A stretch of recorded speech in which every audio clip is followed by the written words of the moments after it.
Ndafika ndingambi ndedwa ndilibhele ndihamba namatshawe ndihamba namandlovu ndihamba namaqoco. Namhlanje siphethe umcimbi wokohlukahlukana kwazo izihlwele. Mhlawumbi masiyilungise lento sithi namhlanje siphethe imimoya yabangekhoyo, siyijonga ngokohlukahlukana kwayo. Njengoba sisijike namhlanje kuyile mini yokuncokola, namhlanje Saturday the 20th of February 2021. Siphethe lonto ke namhlanje bantu abahle, sithi makhe sichopheni phantsi. Wena mntu ofuna uthatha notes, uthatha notes. Wena mntu othi ayibhele noko ayibhele, khawucomment apha ngaphansi. Uhlaba amadlala ke wena uthi ubana lento uyazi imile kumila kuni, kodwa lena inkcazelo yinkcazelo kabhele ke mntana omhle, ngokoziphandela kwakhe, ngokokuzazela kwakhe. Masingene nentweni ke sithi wena mntu ofikayo kweli khaya ungalibali ukusubscribe, ukwenzela ukubana ube ngomnye wethu, uthi like, uthi share, ukwenzela ubiqhube kaloku le nqwelo ukuya kuzo ezo Twitter nezo Facebook nezo Instagram. You just copy the address and then uyoyipaste ke kuloo ndawo ofuna ushare kuyo. Masingeneni entweni ke, singenzanga nezo announcements kuba lento ingandana ukuba awuyijonganga. Siyaqalisa ke mntana omhle, siyayichayelela lento sithi wonke umuntu uba yiproduct katata nomama.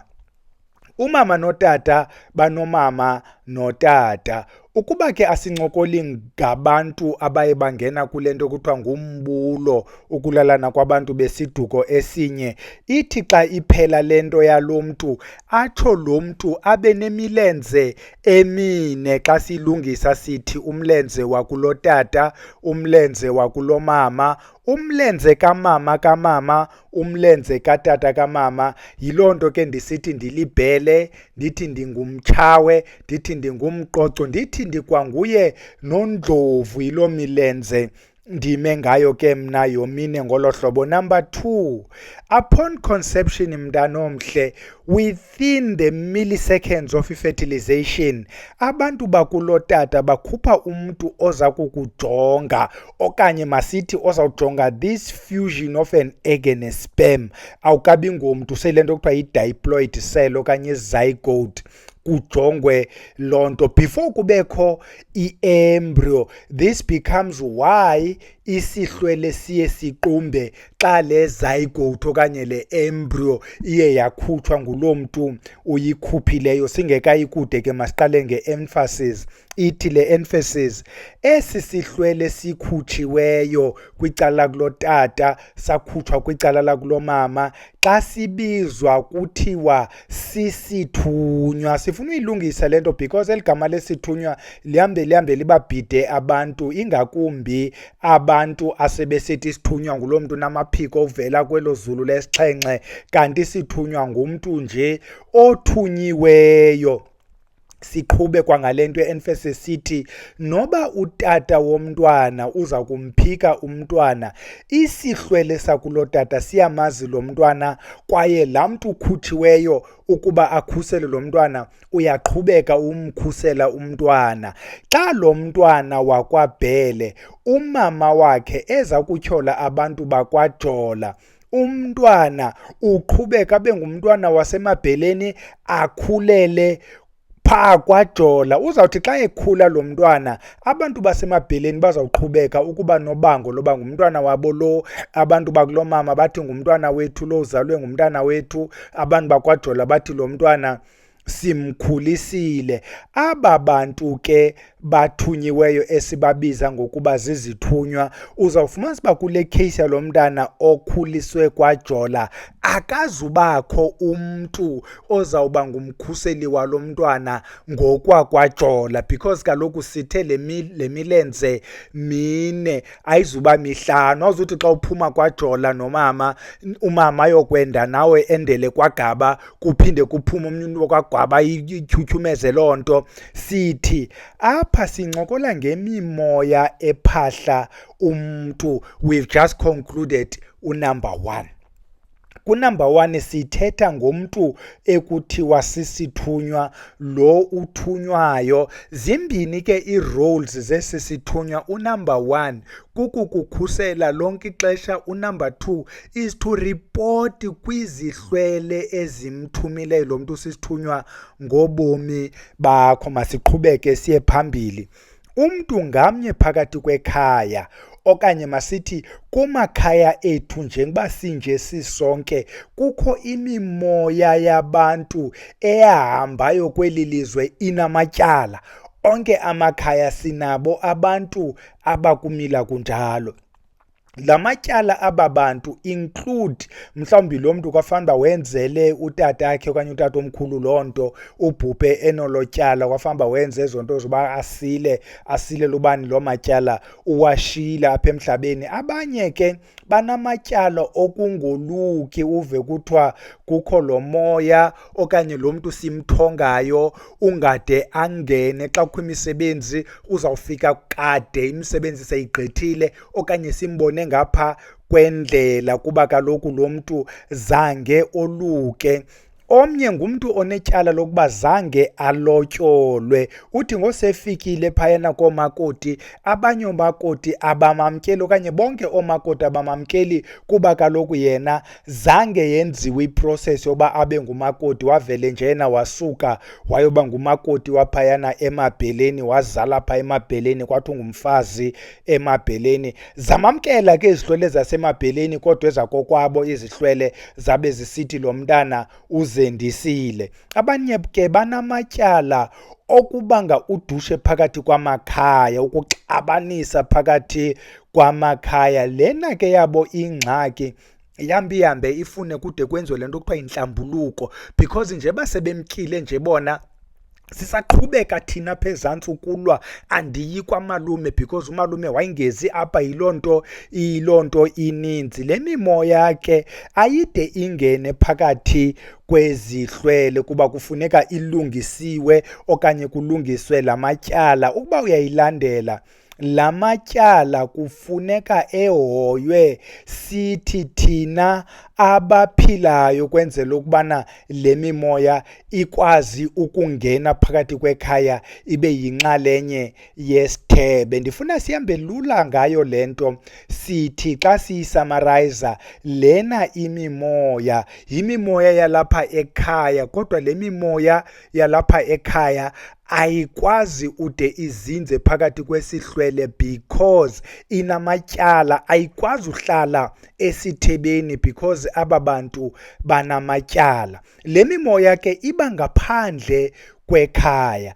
Akukho kukhuseleka ke esikufumanayo kule mimoya intanta ngaphayana kwegceke, bazawuthi abantu abathetha isiZulu ngaphayana kweyadi, sesisebenzise lo gama ke lesilungu. Noba kukhona imisebenzi apha phakathi kwekhaya, le mimoya sitshilo ukubana ayikwazi ukunikwa ndawo. Eminye ke yale mimoya yabaleka intwaso, omnye wabaleka ubuxhwele. Yile nto afuna ukubana ayilungiselelwe ukwenzela ukubana akwazi ukuba phakathi kwekhaya ukuze yonwabe ke le mimoya nje basisitsho.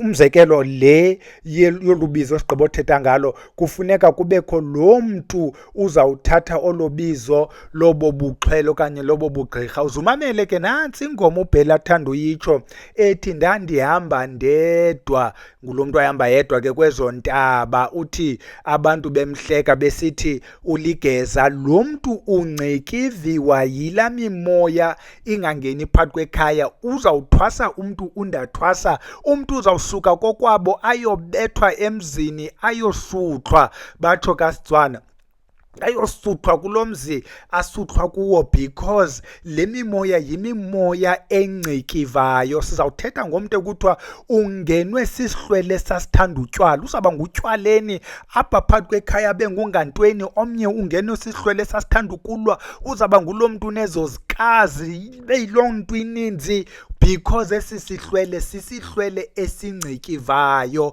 You will know of abantu ekuthiwa ungenwe sisihlwele esabanjwayo sabhubhela etrongweni. Ufumana uba umntu wakhona yonke nje into yakhe imtsalela etrongweni. Yonke ke le mimoya into esizama uyitsho ingaphaya kwekhaya. Once le mimoya incedwe kwenziwe ezi zinto zifunwayo, ukuba ibisisihlwele sentwasa ithathwe le nto yale ntsimbi, utsho umntu lowo useso sihlwele angene phakathi kwekhaya. That is number 2. We still hop along. Eminye yemimoya ayibizizo ezizihlwele zinamatyala. Apha sithetha ngomntu owayezenza izinto zakokwabo naye wasweleka, wathi xa egqibosweleka naye wazenzelwa ezakhe izinto. Apha sithetha ngamathambo amhlophe angcwele, sithetha ngamathambo amhlophe agcwele ukulunga. Ngala mathambo ke sithi xa siphahla sinqula sithandaza sikhala sibize wona, because lana amathambo ngamathambo angancikivi mntu. Ude ngelinye ixesha ke mntana omhle xa wena uthwasa uthathe ubizo komnye waba bantu baphakathi kwekhaya. Remember sithe lona ungaphandle lona ungaphakathi. Xa uthathe ubizo kulona uzawufumanisa uba eyakho into ayizubande. Uzawufumanisa ukubana ukuba uthatha into yobuxhwele awuhambi uye emzini, la mayeza uyawathonga, okanye kuba kwabo bantu bezanga kuwe bakuxelele, uba nelo gquba labantu usurround you bakufundise la mayeza. Ukuba yintwaso uzawufumanisa uba wena awuzude uyothwasa mntwini, uvele nje uthonge, uvele ubone, ukwazi uchaza indaba, ushotelwe nje zizinto ezimbini ezintathu ozawuzifunde ecala kwendlela, ungakhange ube uyobhatala kwagobela kuthiwe uyothwasiswa. It means lena yakho into ilungiswa phakathi kwekhaya. Le mimoya ke kuthiwa ngamathongo ekhaya. Yile mimoya esithi xa sithetha sibize yona. Let's continue to hop along. Apha besigqiba uthetha ngemimoya yesithathu. Kweli lizwe ke lamathongo, lonke ilizwe lamathongo, indlu nganye iphethwe ngukhokho nokhokhokazi. If and only if ukhokho nokhokhokazi ingxaki zikatata kakhokho, utatomkhulu kakhokho nokhokho kakhokho are sorted. If ukhokho ingxaki zakokwabo zisorted, ukhokho uba ngu-chairperson of the cabinet. If nje sisebenzisa lo analogy, zonke izihlwele zalapha ekhaya, because ngabantwana balendlu kakhokho, because ezi zihlwele zalendlu sithetha ngabantu bakulotata, odadobawo, otatomkhulu nodadobawo bakatata. Sithetha ngebrothers kakhokho ezincinci kunaye. Yonke lendlu ianda lo mntu uyi-1. Uzawuthi xa ikhumsha ke omnye umntu uzawuthi this is the head of the household. Sibuyele kulaa mntu ke besithi wakhupha isisu. Xa uye wakhupha isisu, esi sisu siyahamba siyohlala kokhokho. Phayana kukhokho iba ngogogo omakhulu abaye bagade lamasana. Sithethe ngomntwana wakwabhele okhulele kwaJola. La mntwana wakwabhele ukhulele kwaJola, phayana kwaJola xa sisebenza le language yomsamo akakwazi ukulayita impepho yakwaJola completely, because ayingowapha. Uzawuyenza loo nto etolerathiwe kwaJola kodwa ayingowapha.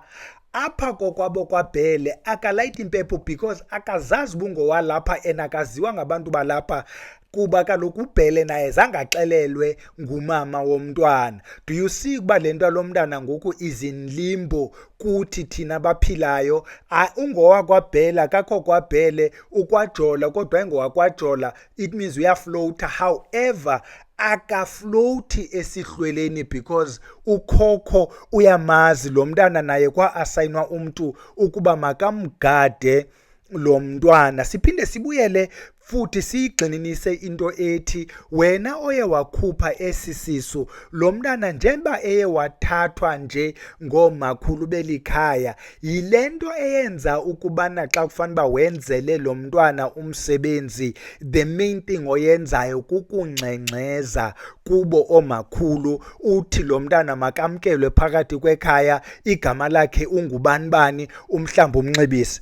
Not le nto thina siyenzayo kuthiwa kuyohlanjwa umoya omdaka. Akuhlanjwa moya umdaka, ngumntwana walapha lo ongakhange umamkele, oye wasweleka ngalaa ndlela asweleke ngayo. Ngoku sithi siyamamkela, siyamngenisa, nali igama lakhe, siyangxengxeza kokhokho for le nto siyenzileyo. Siyayigxininisa into ethi this becomes so if ukhokho akanamatyala kokwabo. If ukhokho unamatyala, izawuqhubeka into eyingxaki yokubana naye akakamkelwa khokho lowo. Kufuneka naye aqale naye kuhoyelwe yena amatyala nini abaphilayo, so that azokwazi ke ngoku ukuba yi-head of this household, ku-elevatwe either utata wakhe, utata omkhulu okanye ukhokho wakhe, whomever ebekwelitwa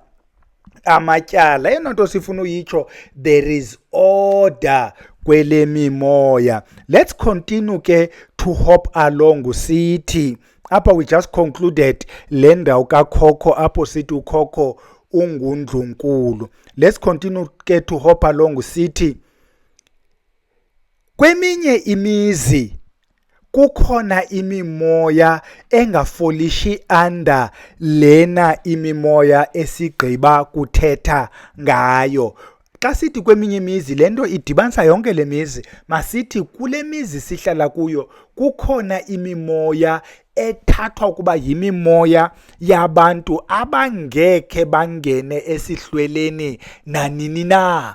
Aba bantu eyabo into bangabantu abamdaka, eyabo into ayifani neyaba namatyala fana basibalungisele. Apha sithetha ngabantu ebebetakatha, kuba aba bantu bebethakatha bayenzile into yokumosha, bamosha naphakathi kwekhaya. Oku kumosha kwabo kwade kwakhupha nemiphefumlo ngamanye amaxesha apha phakathi kwekhaya. Apha sithetha ngabantu number 2 babulala particularly apha phakathi kwekhaya. Apha sithetha number 3 ngabantu abathweleyo, because lo mntu uthweleyo, if you look at le category abantu abathakathayo ne category abantu abathweleyo, is exactly the same. Their modus operandi is the same.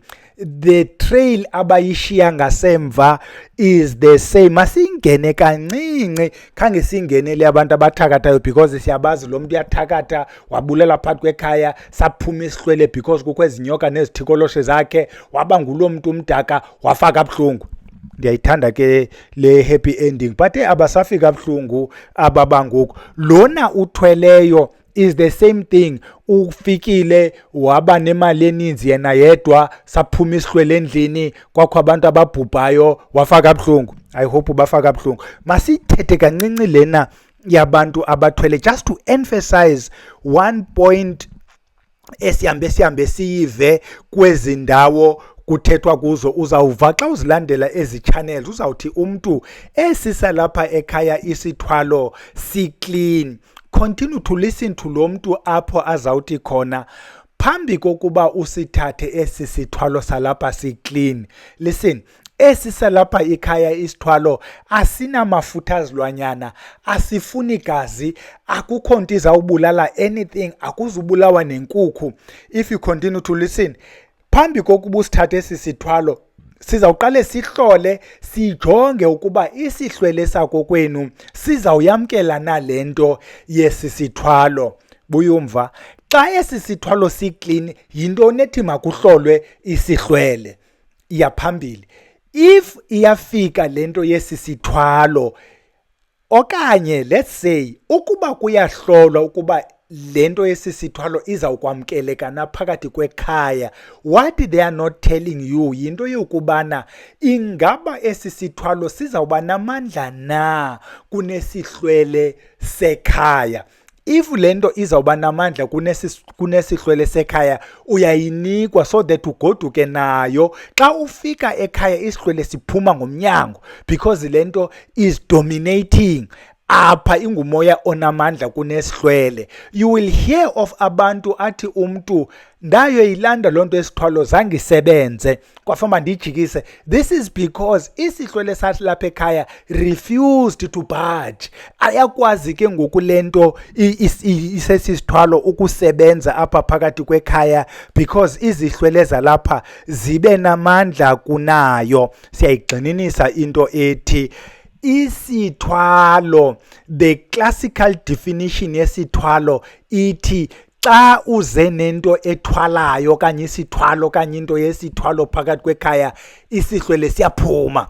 Itsho i-classical definition. Mabasixelele ke abantu abathwalisayo ukuthi that classical definition has changed ukwenzela uba silandele the current definition, and basiphendula ukubana yintoni ehlolisayo ukujonga ukubana isihlwele siza kuyivuma nale nto xa iclean. Why ungahlola xa uzawunikwa amayeza entlahla uvele uthatha amayeza entlahla ugoduke? Ngubhele ke lowo is going off the tangent. Mandiphinde ndibuyele kule nto sithetha ngayo sithi ikhona imimoya that can remain in limbo. Repeat, ikhona imimoya yekhaya that can remain in limbo if not saved. Bakhona abantu ababhubhileyo kodwa abangeni esihlweleni. Aba bantu abangeni esihlweleni not because of the problem efana nalesithethe ngayo okanye liyana yezihlwelezi outside. Aba abangeni esihlweleni abamkeleki esihlweleni kuba kaloku into yabo ayigqitywanga sithi apha emhlabeni. Apha sithetha ngabantu ababulawayo kwimfazwe.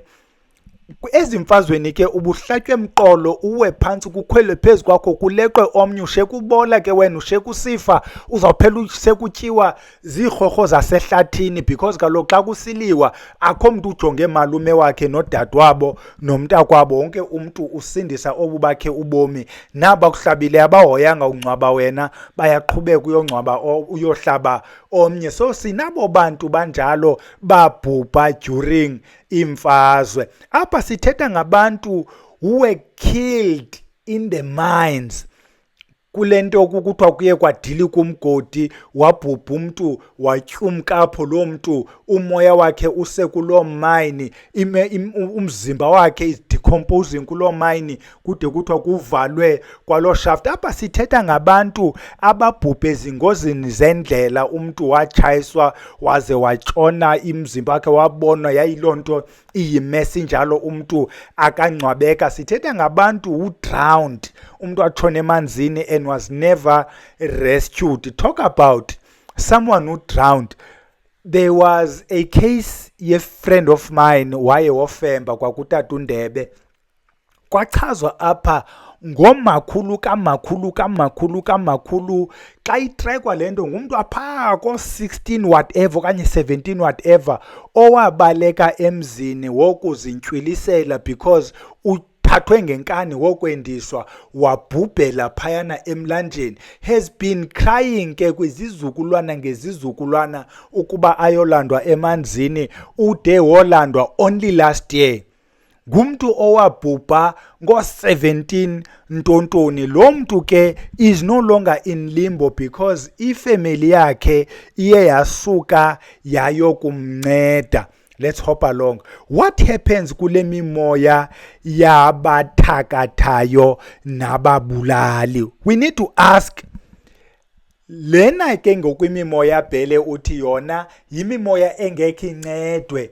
Bakhona aba uthi abaya banamatyala, amatyala abo yaphendulwa. Uthi kwabaya baye babulawa ukuba ifamily is able to track and trace le ndawo lo mntu abhubhele kuyo kwenza imisebenzi, laa mntu uyakwazi ungena esihlweleni.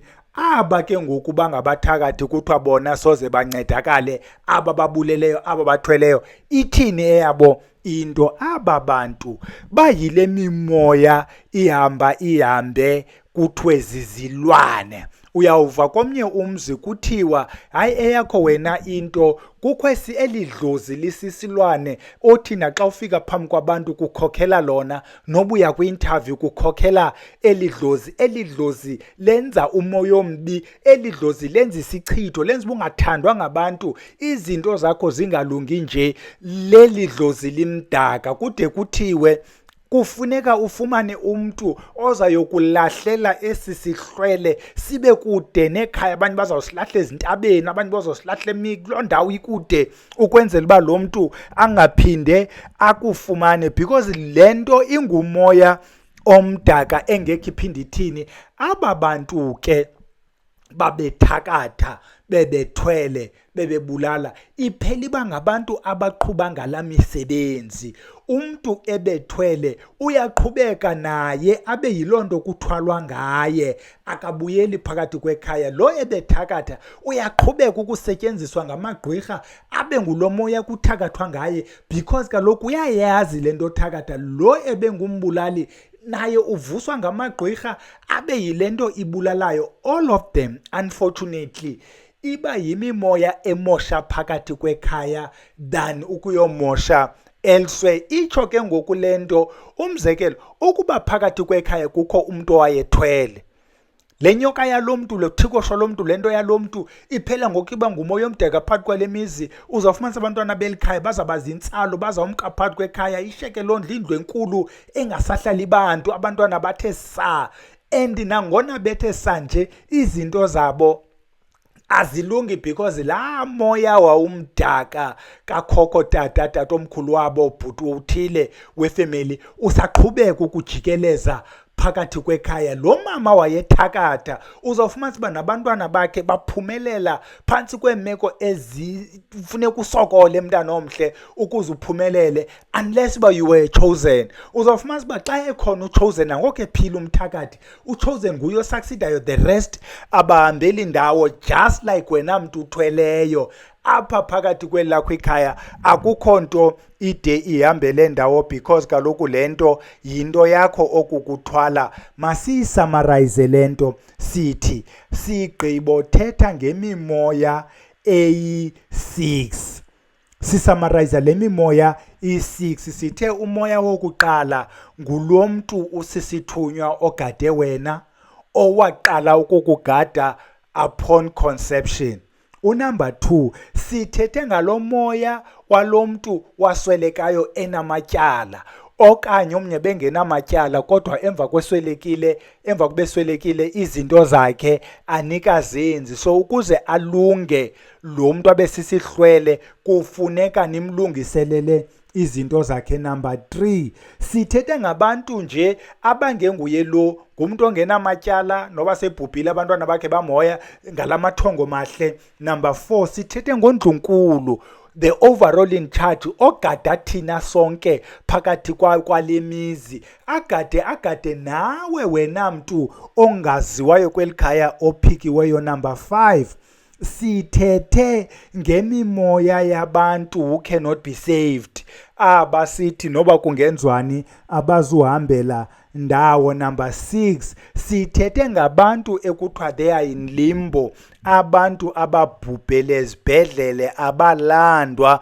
Omnye wabhubhela engapha emkhosini kusiliwa, esilwa amajoni elizwe lakhe namajoni elalizwe, washeka yena in a foreign country. Omnye ngumntu obhubhele mhlawumbi kwa-correctional service, ayafunyanwa ifemeli yakhe, wangcwatywa ngurhulumente. Sithi lo miphefumlo can be saved if ifemeli iyayilandela into yakhe lo mntu. Siphosa kuwe ke sithi yeyiphi kule mimoya esishileyo? Please comment apha ngezantsi uthi Bhele ushiye othile. Mhlawumbi omnye uthi hayi mna Bhele ndibona ichaphaza kule ncoko yakho, khawuze nalo eli chaphaza ukwenzela uba siyincokolele nto sivale. Sithi ke kwezo zihlwele sizawuyiyeka ilale ke, sicela thina okukhuselwa, sicela loo mandla ezontlahla, sicela amathamsanqa xa sixhoyo, sicela konke okuhle. Sawudibanani ke ngomso Sunday xa sabe silawula amathongo camagu.